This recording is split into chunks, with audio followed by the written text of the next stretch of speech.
দাদু প্লিজ মাফ করে দিও, আজকে খোলা মনে কথা বলতে বসছি।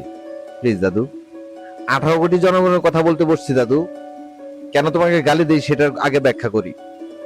আমাদের দেশে সত্যি অর্থে এই মুহূর্তে তোমার মতো একজন লিডার নাই। আইনে যদি প্রধানমন্ত্রীর বয়সের সময়সীমা না থাকতো তাহলে বলতাম না, কিন্তু সেই হিসাবে তোমার আশেপাশে কেউ নাই। যোগ্যতা, দক্ষতা, নমনীয়তা, ইভেন তোমার হাসিটা সহ। আমরা নেতা হিসাবে এমন মানুষটাই তো চাই দাদু।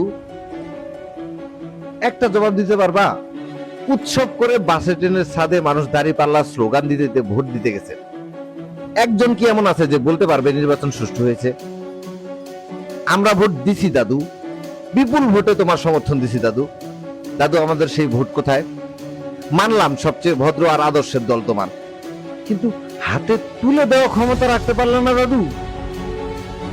আর কিভাবে বোতলে ধরে ফিডারে দিব ক্ষমতা? বলো, কিসের ভয় পাও দাদু?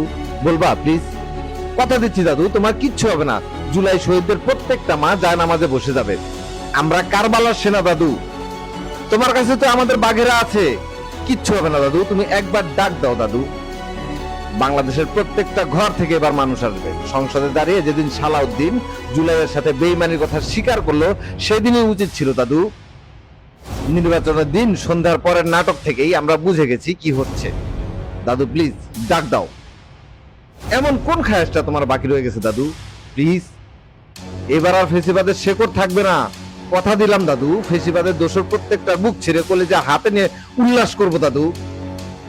একটা স্বপ্ন দেখি দাদু, সবাই জানো দাদু, তুমি রাষ্ট্রনায়ক, নাসিরউদ্দিন পাটোয়ারির স্বরাষ্ট্রমন্ত্রী, আর হাসানাত আমাদের অর্থমন্ত্রী।